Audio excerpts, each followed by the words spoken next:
വിദ്യാർത്ഥികൾക്കും ഓൺലൈൻ ക്ലാസ്സിൻ്റെ പുതിയൊരു അധ്യായത്തിലേക്ക് ഒരിക്കൽ കൂടി സ്വാഗതം. നമ്മൾ കഴിഞ്ഞ ക്ലാസ്സിൽ ഇലക്ട്രോണിക് മീഡിയയെക്കുറിച്ച് ചർച്ച ചെയ്തു.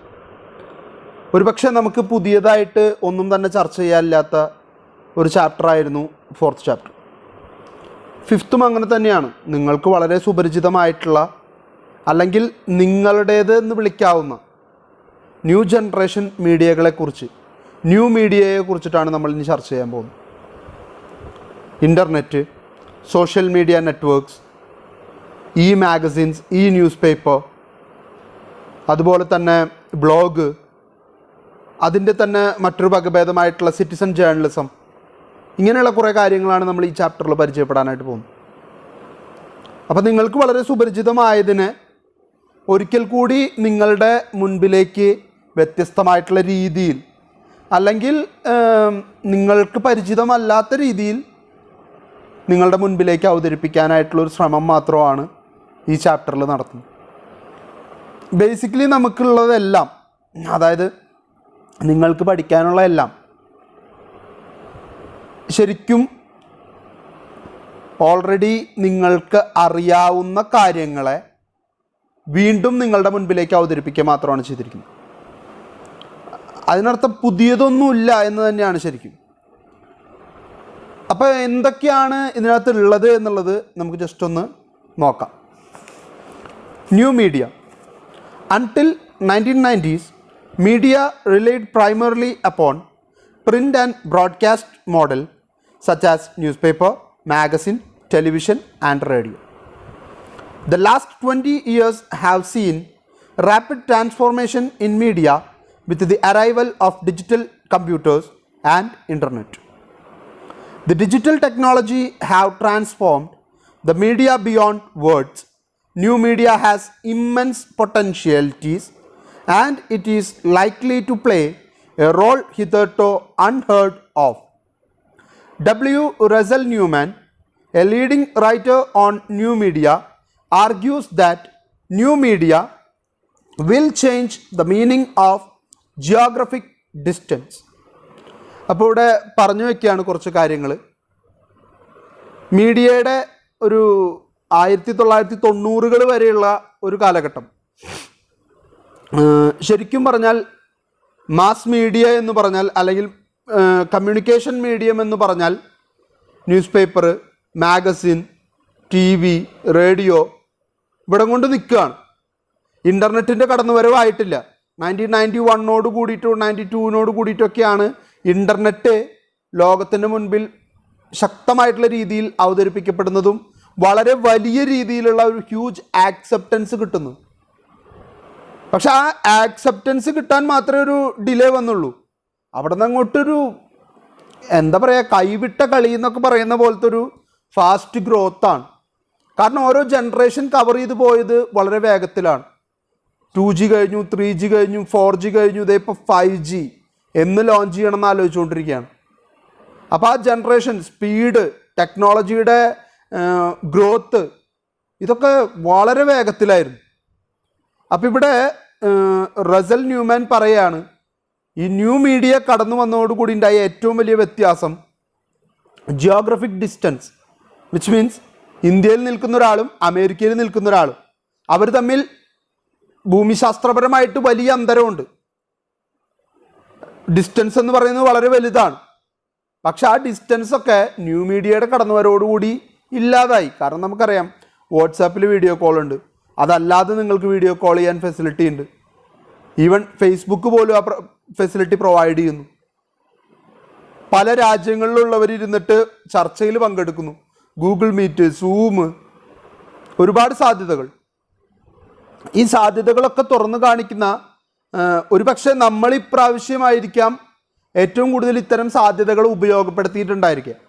ന്യൂ മീഡിയയുടെ കടന്നുവരവിനെ 2020 ശരിക്കും ഏറ്റവും കൂടുതൽ ഉപയോഗപ്പെടുത്തിയിട്ടുള്ളത്. 2021 എത്രത്തോളം ഉപയോഗിക്കേണ്ടി വരും, എങ്ങനെ ഉപയോഗിക്കുമെന്നുള്ളതൊക്കെ നമ്മൾ കാണേണ്ടി വരും. ഒരു പക്ഷേ 2020 ഇത്രമേൽ ന്യൂ മീഡിയയുടെ സ്വാധീനം കടന്നു വന്ന സ്ഥിതിക്ക് 2021 മുതലുള്ള എല്ലാ വർഷങ്ങളിലും ഇതിൻ്റെ ഒരു കണ്ടിന്യൂവേഷൻ പ്രോസസ്സ് തന്നെ നടക്കാനാണ് ഏറ്റവും കൂടുതൽ സാധ്യത കാണുന്നത്. അപ്പോൾ ആ സാധ്യതയെ നമുക്ക് തള്ളിക്കളയാനായിട്ട് പറ്റില്ല. Allow for a huge increase in the volume of communication, provide the possibility of increasing the speed of communication, provide opportunity for interactive communication. ഞാൻ മൂന്നും ഒരുമിച്ച് പറഞ്ഞു എന്നേ ഉള്ളൂ. ഒന്ന്, കമ്മ്യൂണിക്കേഷൻ്റെ അളവ് കൂടി എന്നാണ് പറയുന്നത്. അതൊരു പക്ഷെ ശരിയായിരിക്കാം. കാരണം ഇത്രയും സാഹചര്യങ്ങളും സാധ്യതകളും നമ്മുടെ മുൻപിലുള്ളപ്പോൾ നമ്മളത് മാക്സിമം ഉപയോഗപ്പെടുത്തുമായില്ല, യാതൊരു തർക്കവുമില്ലല്ലോ. അപ്പോൾ ആ ഉപയോഗപ്പെടുത്തലാണ് ഇവിടെ കമ്മ്യൂണിക്കേഷൻ്റെ വോളിയം കൂടാനായിട്ട് കാരണമായത്. ദെൻ പിന്നൊരു പോയിന്റ് പറഞ്ഞിരിക്കുന്നു, possibility of speed of communication. നിങ്ങളുടെ കമ്മ്യൂണിക്കേഷൻ്റെ സ്പീഡ് വർദ്ധിക്കാനായിട്ട് കാരണമായി തീർന്നു. ദെൻ പറയുന്നു ഇൻ്ററാക്റ്റീവ് കമ്മ്യൂണിക്കേഷൻ. അതും ശരിയാണ്. നമ്മൾ ഈ ഗൂഗിൾ മീറ്റും സൂമൊക്കെ നടത്തി കഴിഞ്ഞാൽ നിങ്ങൾക്കറിയാൻ പറ്റും, ഭയങ്കര ഇൻ്ററാക്റ്റീവാണ് എല്ലാവരും. ഞാനൊരു പോയിന്റ് പറയുന്നു, അടുത്ത ആളൊരു പോയിന്റ് പറയുന്നു. ആ പോയിന്റുകളൊക്കെ കൂട്ടിച്ചേർത്ത് നമ്മൾ പുതിയൊരു നിഗമനത്തിലേക്ക് അല്ലെങ്കിൽ പുതിയൊരു ഐഡിയയിലേക്ക് കടന്നു വരാനൊക്കെ കാരണമായി തീരുന്നു. അങ്ങനെ ഇൻട്രാക്റ്റീവ് സെഷൻസ് കൂടുതലായിട്ട് നടക്കാൻ സാധ്യതയുള്ളൊരു മേഖലയാണ് ഈ പറയുന്ന ന്യൂ മീഡിയ എന്ന് പറയുന്നത്.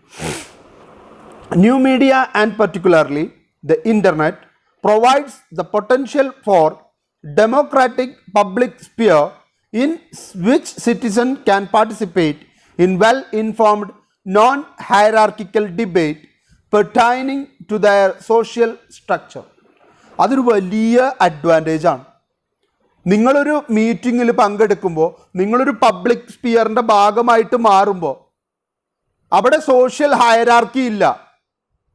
ഞാനും പ്രിൻസിപ്പൽ സാറും നമ്മളുടെ ഡയറക്ടർ അച്ഛനും യൂണിവേഴ്സിറ്റി വൈസ് ചാൻസലറും എല്ലാവരും കൂടെ ഒരു മീറ്റിങ്ങിൽ പങ്കെടുക്കുകയാണ്.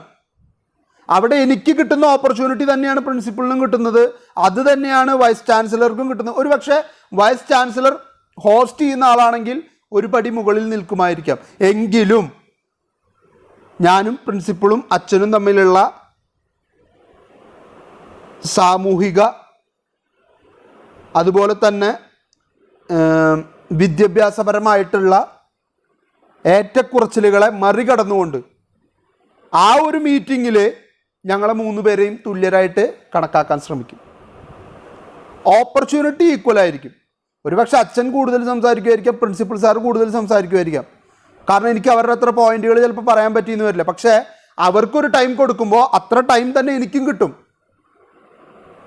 അപ്പോൾ ആ ഒരു സോഷ്യൽ സിസ്റ്റത്തിൽ അവർ വഹിക്കുന്ന ഹയറാർക്കിക്കൽ പൊസിഷൻ, ഞാൻ ഒരു സാധാ അധ്യാപകൻ മാത്രമാണ്, പ്രിൻസിപ്പൽ സാർ ഈ സ്ഥാപനത്തിൻ്റെ മേധാവിയാണ്, ഡയറക്ടർ അച്ഛൻ പ്രിൻസിപ്പൽ സാറിൻ്റെ മുകളിൽ നിൽക്കുന്ന മാനേജ്മെൻറ്റിൻ്റെ ഭാഗമായിട്ടുള്ള ഈ സ്ഥാപനത്തിൻ്റെ മേധാവിയാണ്. അപ്പം 3 പൊസിഷനാണ്. അതിലേറ്റവും താഴെ നിൽക്കുന്ന എൻ്റെ പൊസിഷന് പോലും ഈക്വൽ സ്റ്റാറ്റസ് ഇപ്പുറത്ത് കിട്ടുക എന്ന് പറയുമ്പോൾ അത് ന്യൂ മീഡിയ നമുക്ക് തരുന്ന ഏറ്റവും വലിയൊരു പോസിബിലിറ്റിയാണ്. വേറൊരു രീതിയിലും ഈ പോസിബിലിറ്റി നമുക്ക് കണക്കാക്കാം. ഇപ്പം ആർക്ക് വേണമെങ്കിലും സോഷ്യൽ മീഡിയയിലൂടെ പ്രതികരിക്കാനുള്ള സ്വാതന്ത്ര്യമുണ്ട്. നിങ്ങളെ ഒരു മാധ്യമ പ്രവർത്തകനല്ലായിരിക്കാം, നിങ്ങളൊരു പേരുള്ള പ്രശസ്തനായിട്ടുള്ളൊരു വ്യക്തി അല്ലായിരിക്കാം. പക്ഷെ ഒരു ഫേസ്ബുക്ക് ലൈവ് വന്ന് അല്ലെങ്കിൽ ഒരു ട്വിറ്ററിലൂടെ ഒരു വീഡിയോ ഷെയർ ചെയ്ത് നിങ്ങൾക്ക് വേണമെങ്കിൽ ഈ പറയുന്ന പബ്ലിക് സ്പിയറിൻ്റെ ഭാഗമായിട്ട് മാറാനുള്ള ഓപ്പർച്യൂണിറ്റി ഇന്നത്തെ കാലഘട്ടത്തിൽ അവൈലബിൾ ആണ്. But some writers fear that the new media has gone into a handful of powerful transnational corporations who can dictate terms and control the news flow. ഇതൊക്കെ ശരി, എല്ലാവർക്കും സ്വാതന്ത്ര്യം കിട്ടുന്നു, എല്ലാവരും പാർട്ടിസിപ്പേറ്റ് ചെയ്യുന്നു, ഹൈലി ഇൻട്രാക്റ്റീവ് ആയിട്ടുള്ള ഒരു മീഡിയമായിട്ട് ഇൻ്റർനെറ്റ് മാറുന്നു, ഒക്കെ നല്ല കാര്യം. പക്ഷെ അവിടെയും ചില കോർപ്പറേറ്റുകളാണ് ഇതിനെ നിയന്ത്രിക്കുന്നത് എന്നുള്ള യാഥാർത്ഥ്യം നമുക്ക് മറച്ചു വയ്ക്കാനായിട്ട് പറ്റില്ല. അത് ശരിയാണ്. അത് നിങ്ങൾക്ക് പുറത്തേക്ക് നോക്കാൻ കഴിയാത്തതിൻ്റെ അല്ലെങ്കിൽ നിങ്ങൾ പുറത്തേക്ക് നോക്കുന്നതിൻ്റെ വ്യത്യാസം കൊണ്ടാണ്.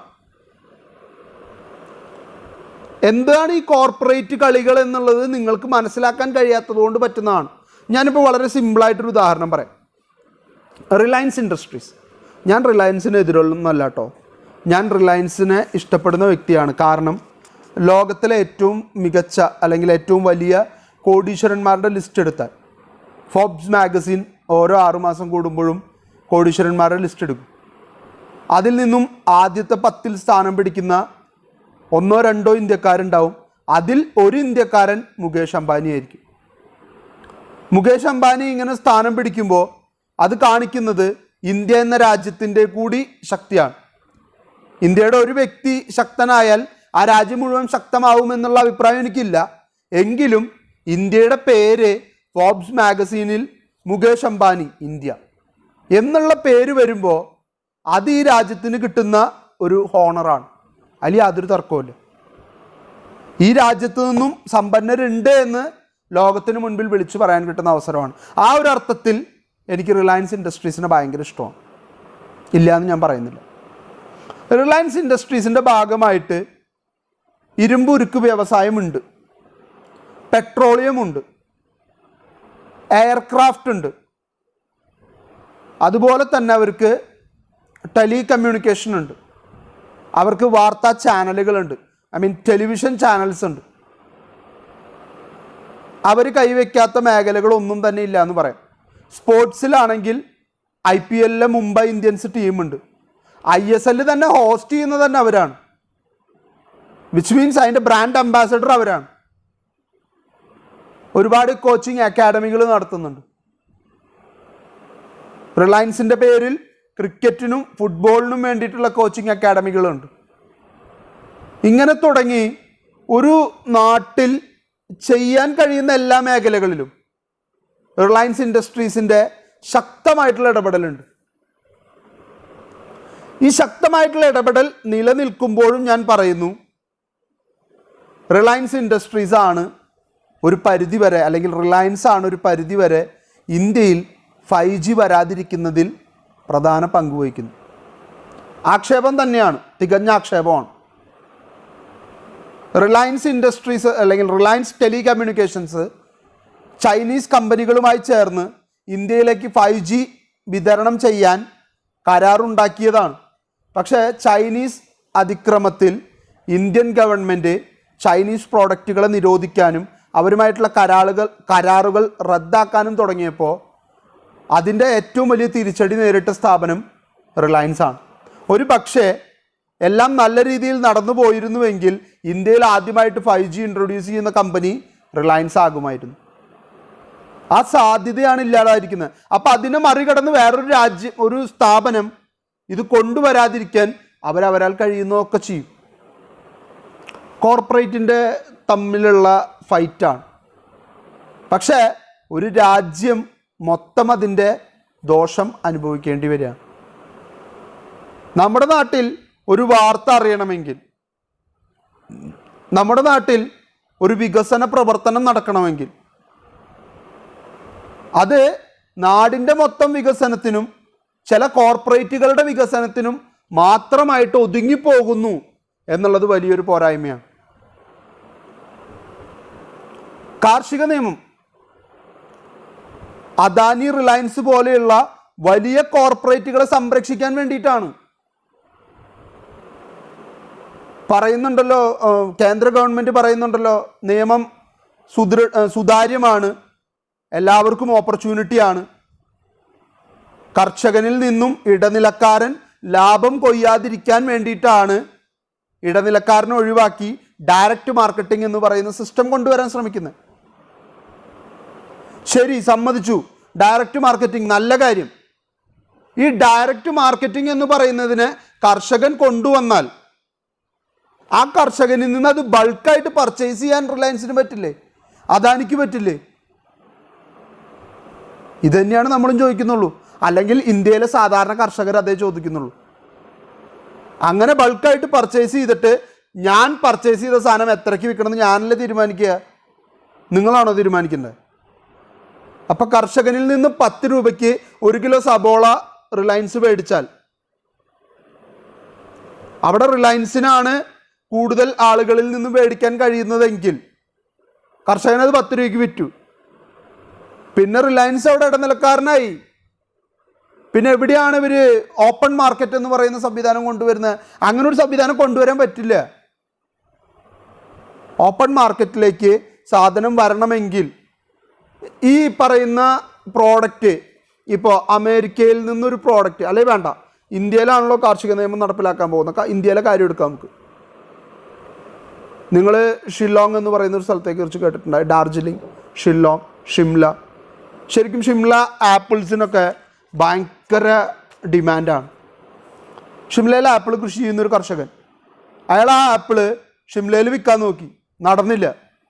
അയാൾ അതും കൊണ്ട് കേരളത്തിലേക്ക് വരും. അപ്പോൾ ആ വരുന്നതിൻ്റെ എക്സ്പെൻസ് ആര് നോക്കും? അതേസമയം റിലയൻസ് പോലൊരു കമ്പനി അത് മൊത്തമായിട്ട് ഏറ്റെടുത്താൽ അവരുടെ എയർക്രാഫ്റ്റ് വഴിയോ അല്ലെങ്കിൽ മറ്റേതെങ്കിലും മാർഗം ഉപയോഗിച്ചോ മറ്റു പല സ്ഥലങ്ങളിൽ നിന്നുള്ള പല പ്രോഡക്റ്റുകളും ചേർത്ത് ഒരുമിച്ച് ഇങ്ങോട്ട് കൊണ്ടുവന്നാൽ അവർക്കത് കേരളത്തിൽ വിൽക്കാം. അപ്പം അവർക്ക് കിട്ടുന്ന ലാഭം ഇതിനെ കോമ്പൻസേറ്റ് ചെയ്യുന്നതായിരിക്കും. അതേസമയം ആ കർഷകൻ ട്രെയിൻ വിളിച്ച് 10 കൊട്ട ആപ്പിളും ചുമന്നിട്ട് കേരളത്തിലേക്ക് വന്നിട്ട് വിൽക്കാൻ പറ്റുമോ അയാൾക്ക്?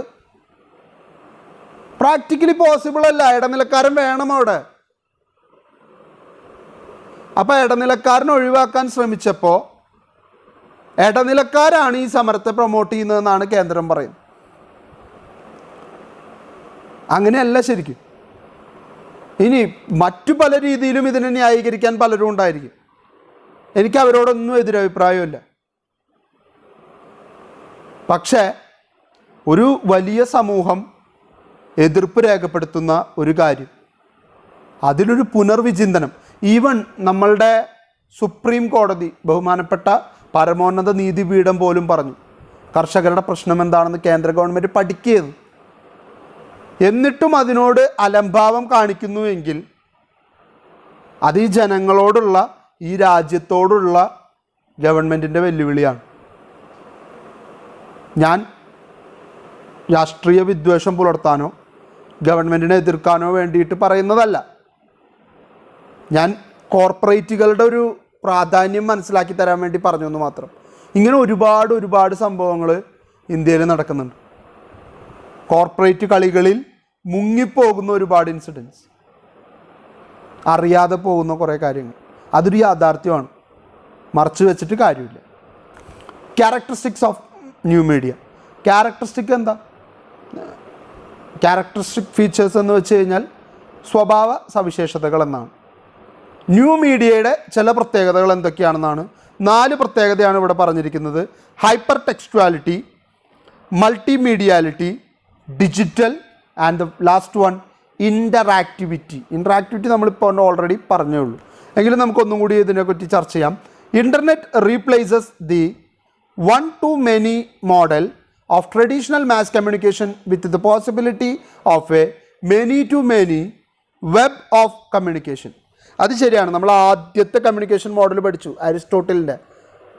Speaker, speech, audience. ആകെ 3 കാറ്റഗറി, ഒന്നിൽ നിന്ന് ഒരുപാട് ആളുകളിലേക്ക്. അവിടെ നിന്ന് കമ്മ്യൂണിക്കേഷൻ മോഡൽ മാറി ചേഞ്ച് ചെയ്ത് സർക്കുലർ മോഡൽ വന്നു. അതുപോലെ തന്നെ മറ്റു പല രീതിയിലുള്ള മോഡലുകളും കടന്നു വന്നു. ഏറ്റവും അവസാനത്തേക്ക് എത്തിയപ്പോഴേക്കും നമുക്ക് മനസ്സിലായി വൺ വേ കമ്മ്യൂണിക്കേഷൻ അല്ലത്. ഇവിടെ ഒരു മാസ് കമ്മ്യൂണിക്കേഷൻ നടക്കുന്നുണ്ട്. ഒരാളിൽ നിന്ന് ഒരുപാട് പേരിലേക്കും ഉണ്ട്, ഒരുപാട് പേരിൽ നിന്ന് ഒന്നിലേക്കും, അല്ലെങ്കിൽ ഒരുപാട് പേരിൽ നിന്ന് ഒരുപാട് പേരിലേക്കും കമ്മ്യൂണിക്കേഷൻ ഇവിടെ നടക്കുന്നുണ്ട്. അത് മനസ്സിലാക്കിയെടുക്കാനുള്ളൊരു ഓപ്പർച്യൂണിറ്റി നമുക്ക് കിട്ടി. New media with its unique characteristics is redefining our understanding of media. Let us analyze some of the important features of new media. First one, hypertextuality. The prefix hyper is derived from the Greek meaning above, beyond, or outside. Hypertext has come to describe a text which provides a network of links to other texts that are outside, above, and beyond itself. Any verbal, visual, or video data that has within itself link to other data might be referred to hypertext. This facility of the new media enables the reader with the possibilities of navigation. Hyper textuality എന്താണെന്ന് നിങ്ങൾക്ക് അറിയാമായിരിക്കും. Hyper ടെക്സ്റ്റുവാലിറ്റി എന്ന് പറഞ്ഞപ്പോൾ നിങ്ങൾക്ക് മനസ്സിലാവാഞ്ഞിട്ടായിരിക്കും. നിങ്ങളൊരു വാർത്ത കണ്ടുകൊണ്ടിരിക്കുകയാണെന്ന് വിചാരിക്കും, അല്ലെങ്കിൽ ഓൺലൈനിൽ നിങ്ങളൊരു ഇപ്പോൾ എന്താ അതിൻ്റെ പേര്, ഡെയിലി ഹണ്ട് പോലെയുള്ള മാധ്യമങ്ങളിൽ നിങ്ങൾ വാർത്ത വായിക്കുകയെന്ന് വിചാരിക്കും. ഒരു ഉദാഹരണത്തിനുള്ളൊരു വാർത്ത ഞാനിപ്പോൾ പറയാം. ജോസ് കെ മാണി പക്ഷം ഇടതുപക്ഷത്തേക്ക് ചേരുന്നു. ജോസ് കെ മാണിയെ തള്ളിക്കൊണ്ട് കോൺഗ്രസ് സഖ്യം.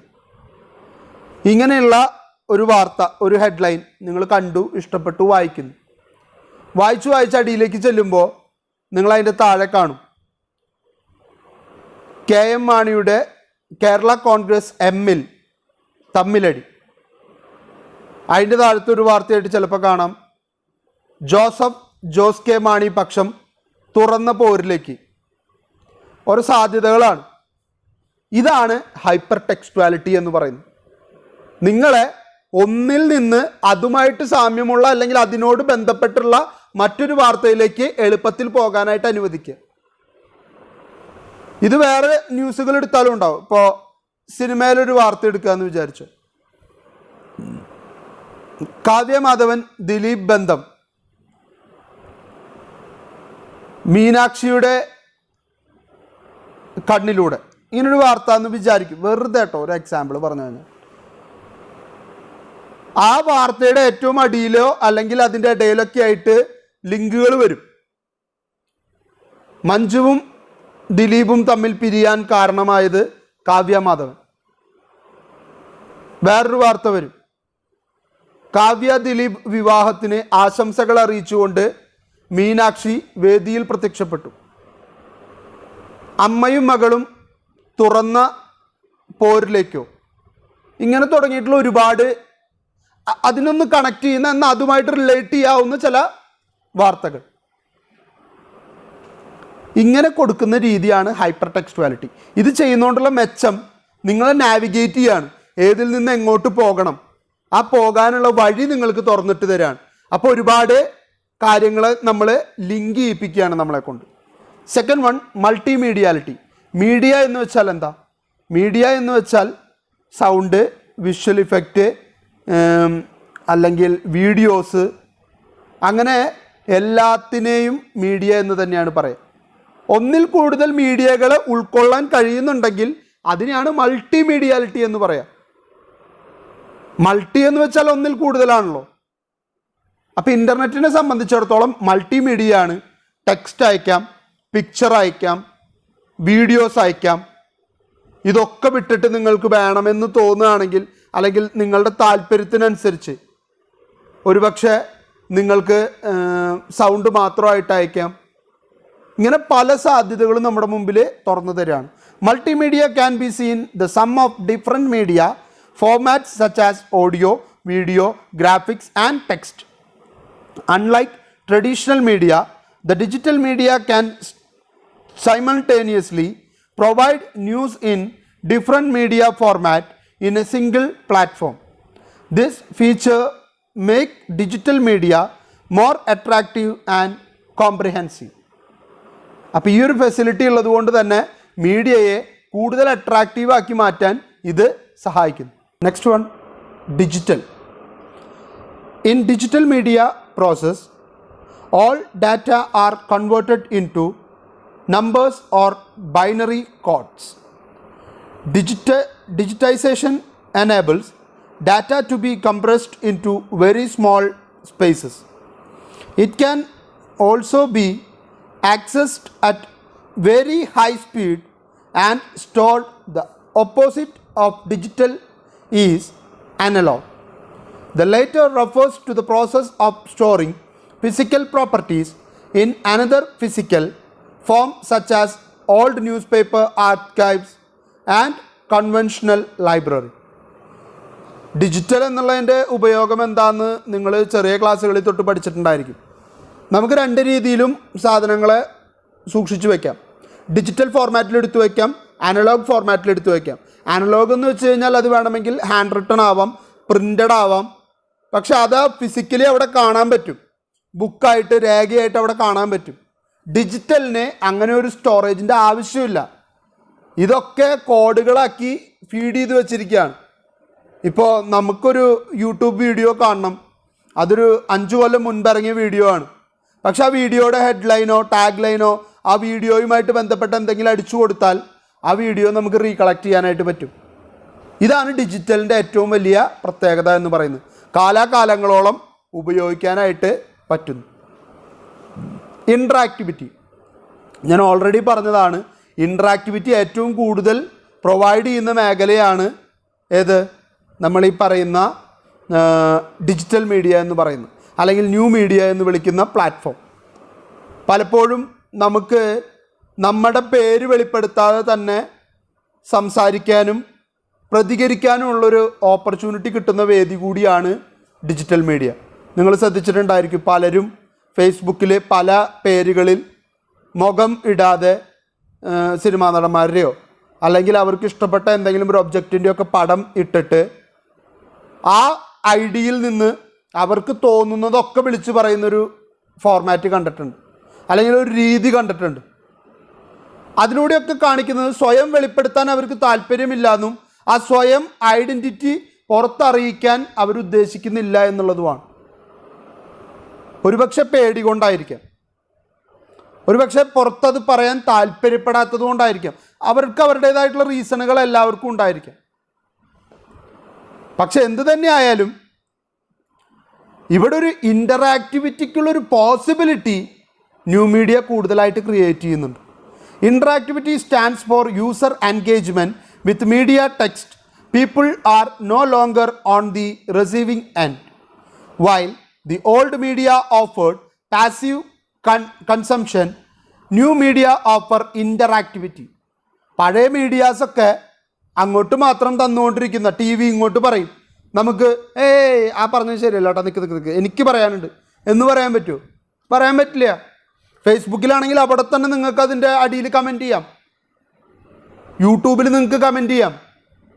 അപ്പോൾ ആ ഒരു ഇൻട്രാക്ഷൻ സാധ്യത കൂടുതൽ തരുന്നത് ഇവരാണ്. അത് തന്നെയാണ് അതിൻ്റെ ഏറ്റവും വലിയ പ്രത്യേകത. New media allows consumer and user to get more involved. This can be seen in simple act like commenting on news stories or writing a review. Individuals with the appropriate technology can produce their online media content, including images, text, and sound about whatever they choose. So the new media with technology convergence shifts the model of mass communication and radically shapes the way we interact and communicate with one another. നമ്മളുടെ communication രീതി തന്നെ മാറ്റം കൊണ്ടുവരാൻ കാരണമായി തീർന്നത് ഈ new മീഡിയയുടെ ഇൻ്ററാക്ടിവിറ്റി എന്ന് പറയുന്ന ഈ ഫെസിലിറ്റി ഉള്ളതുകൊണ്ടാണ്. ഇനി എന്താണ് ന്യൂ മീഡിയയിലുള്ള പല വിഭാഗങ്ങളെന്ന് നോക്കാം. അതിൽ ഏറ്റവും പ്രധാനപ്പെട്ടതും ഏറ്റവും ആദ്യത്തേതും ഇൻ്റർനെറ്റ് തന്നെയാണ്. From A curious technology, the internet has became A major tool for information, instruction and entertainment for millions of people. During initial days, internet was highly urban and elite centered, but it is fast penetrating into the length and breadth of the country just like any other mass media. ടെക്നോളജിയുടെ കാര്യത്തിൽ അല്ലെങ്കിൽ ടെക്നോളജിയുടെ കടന്നുവരവിൽ ഏറ്റവും പ്രധാനപ്പെട്ടത് എന്ന് വിളിക്കാവുന്ന ഒന്നാണ് internet എന്ന് പറയുന്നത്. ഇൻ്റർനെറ്റ് കൊണ്ടുവന്ന ചെറിയ രീതിയിൽ അല്ലെങ്കിൽ വളരെ മൈൽഡായിട്ട് തുടങ്ങിയ ഒരു സ്റ്റാർട്ടിൽ നിന്ന് ഇന്നത് വളരെ വലിയൊരു റീച്ചിലേക്കും വളരെ ഇന്ന് ഏറ്റവും ഇമ്പോർട്ടൻ്റ് എന്ന് വിളിക്കാവുന്ന മാസ് മീഡിയമായിട്ട് മാറാനും ഇൻ്റർനെറ്റിന് സാധിച്ചു. According to concise Oxford dictionary, internet is a global computer network providing a variety of information and communication facilities consisting of interconnected network using standardized communication protocol. ഈ കമ്മ്യൂണിക്കേഷൻ പ്രോട്ടോക്കോൾ അല്ലെങ്കിൽ internet പ്രോട്ടോക്കോളിനെ IP എന്ന് വിളിക്കും. ഈ internet protocol ഉണ്ടെങ്കിൽ മാത്രമാണ് നമുക്ക് internet use ചെയ്യാനായിട്ട് അനുമതി ലഭിക്കുകയുള്ളൂ. നിങ്ങൾ ഗൂഗിളിൽ സൈൻ ഇൻ ചെയ്യുമ്പോൾ കാണാം, കുറേ ടേംസ് ആൻഡ് കണ്ടീഷൻസ് എഴുതിയിട്ട് എഗ്രി എന്നൊരു ഓപ്ഷൻ കൊടുത്തിട്ടുണ്ടായിരിക്കും. ആ എഗ്രി ചെയ്താൽ മാത്രമേ നിങ്ങൾക്ക് സൈൻ ഇൻ ചെയ്യാനായിട്ട് പറ്റുള്ളൂ. അവരുടെ പോളിസിയും ടേംസ് ആൻഡ് കണ്ടീഷൻസുമായിട്ട് നിങ്ങൾ ഒത്തുപോവാൻ തയ്യാറാണ് എന്നുള്ള സമ്മതമാണ് നിങ്ങൾ കൊടുക്കുന്നത്. നമ്മളാരും ഇന്ന് വരെ അത് വായിച്ചു പോലും നോക്കിയിട്ടുണ്ടായിരിക്കില്ല. ശരിയല്ലേ? നമ്മൾക്കതിനൊന്നും നേരമില്ല. ഇത് ആക്സെപ്റ്റ് ചെയ്യണം അല്ലെങ്കിൽ എഗ്രി ചെയ്യണം, അത് മാത്രമേ എനിക്കറിയുള്ളൂ. വായിച്ചു നോക്കേണ്ട കാര്യമൊന്നുമില്ല. നിങ്ങളത് എഗ്രി ചെയ്യാതെ നിങ്ങൾക്ക് മുന്നോട്ട് പോകാനും പറ്റില്ല. നിങ്ങൾ ഡിനൈ കൊടുത്തു നോക്കൂ, അപ്പം തന്നെ നിങ്ങൾ ഓട്ടോമാറ്റിക്കലി പുറത്തു പോകും. നിങ്ങൾക്ക് ഉള്ളിലേക്ക് എൻ്റർ ചെയ്യാൻ പറ്റില്ല. ആക്സെപ്റ്റ് ചെയ്യണവർക്കും എഗ്രി ചെയ്യണവർക്കും മാത്രമേ അകത്തോട്ട് പ്രവേശനം അനുവദിക്കുകയുള്ളൂ. അപ്പോൾ ഈ ഒരു ഇൻ്റർനെറ്റ് പ്രോട്ടോക്കോൾ നിലനിൽക്കുന്നത് കൊണ്ട് അതിൻ്റെ ബേസിസിൽ മാത്രമേ നമുക്ക് പ്രവർത്തിക്കാനായിട്ട് പറ്റുള്ളൂ. ഇവിടെ ഓക്സ്ഫോർഡ് ഡിക്ഷണറി വളരെ കൃത്യമായിട്ട് ഇൻ്റർനെറ്റ് എന്താണെന്ന് ഡിഫൈൻ ചെയ്തിരിക്കുകയാണ്. It's a global computer network. ലോകത്താകമാനമുള്ള എല്ലാ കമ്പ്യൂട്ടറുകളെയും കണക്ട് ചെയ്തിരിക്കുന്നു.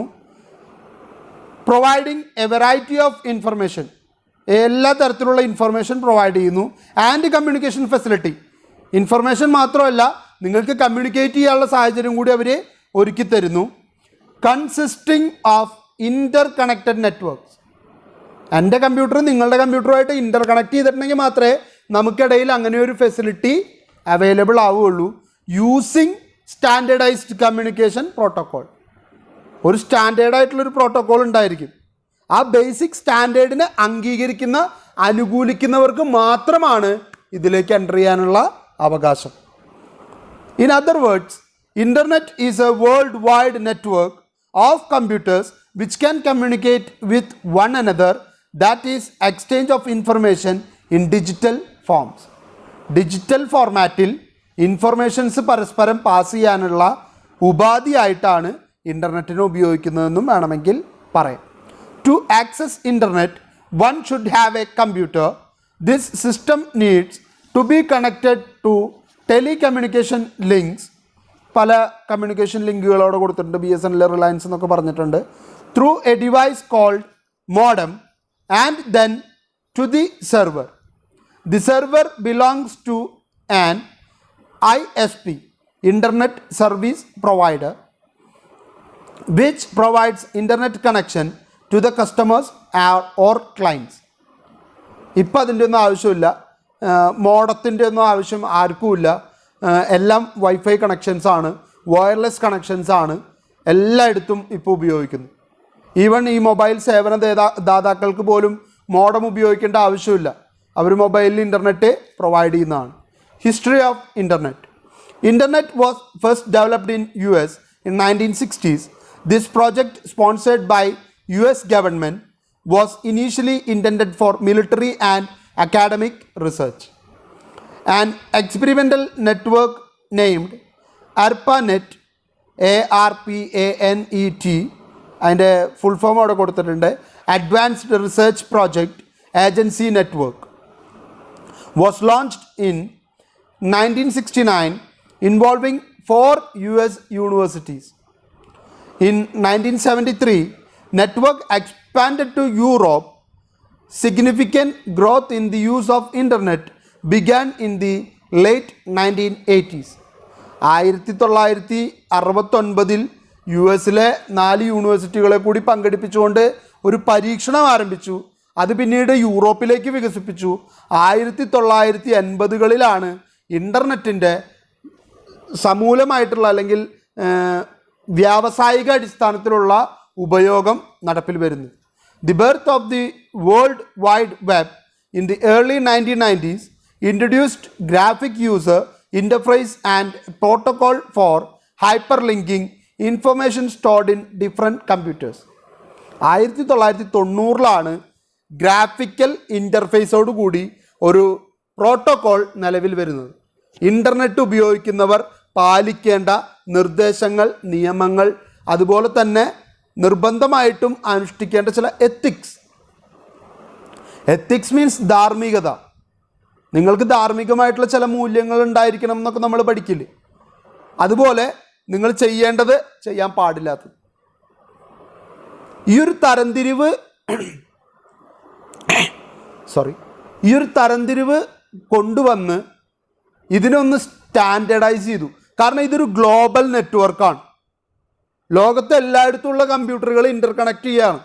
എങ്കിൽ മാത്രമേ ആവശ്യമായിട്ടുള്ള വിവരങ്ങൾ ലഭ്യമാക്കാനായിട്ട് പറ്റുള്ളൂ. നമ്മൾക്ക് എന്ത് ചോദിച്ചാലും ഗൂഗിളിന് നമ്മളോട് പറയാനായിട്ടൊരു ഉത്തരമുണ്ട്. ആ ഉത്തരം അവർക്ക് തരാൻ കഴിയുന്നതിൻ്റെ കാരണം ലോകത്തെ എല്ലായിടത്തുമുള്ള കമ്പ്യൂട്ടറുകളെ അവർ ഇൻ്റർ കണക്ട് ചെയ്യുന്നതുകൊണ്ടാണ്. അതിൽ നിന്ന് ഏതെങ്കിലും ഒരു സെർവറിൽ നിന്ന് അല്ലെങ്കിൽ സിസ്റ്റത്തിൽ നിന്ന് അവർക്ക് ആവശ്യമുള്ള ഇൻഫർമേഷൻ എടുത്ത് അത് സെർവറിലേക്ക് കൊടുത്ത് ആരാണോ ആവശ്യപ്പെട്ടത് അയാൾക്ക് ഫോർവേഡ് ചെയ്യുന്ന രീതിയാണ് ഇൻ്റർനെറ്റ് എന്ന് പറയുന്നത്.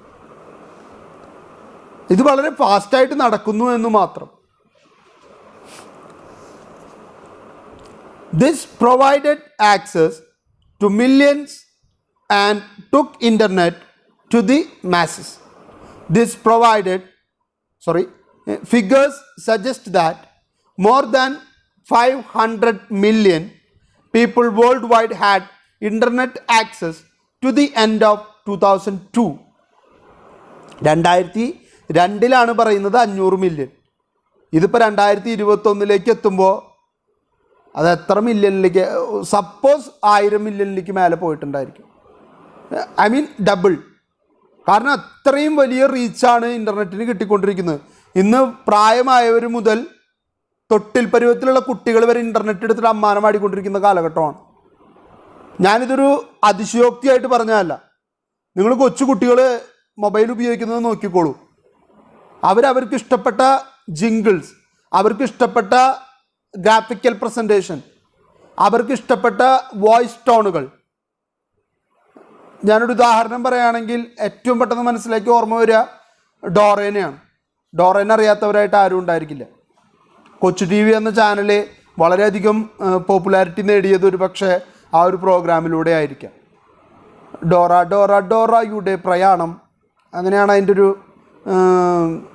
തുടക്കത്തിലെ മ്യൂസിക് എന്നാണ് ഞാൻ മനസ്സിലാക്കുന്നത്. ഒരു പെൺകുട്ടി, ഡോറ എന്ന പേരുള്ള ഒരു പെൺകുട്ടി നടത്തുന്ന അവളുടെ യാത്ര, ഒപ്പം അവളുടെ ഒരു കൂട്ടുകാരൻ ബുജി കുരങ്ങനാണ്. പെട്ടെന്ന് തന്നെ ഞാനിത് കുരങ്ങനാണെന്ന് പറയാൻ കാരണം സുരേഷ് ഗോപി കോടീശ്വരൻ എന്ന് പറയുന്ന ഒരു പ്രോഗ്രാം അവതരിപ്പിച്ചിരുന്നു.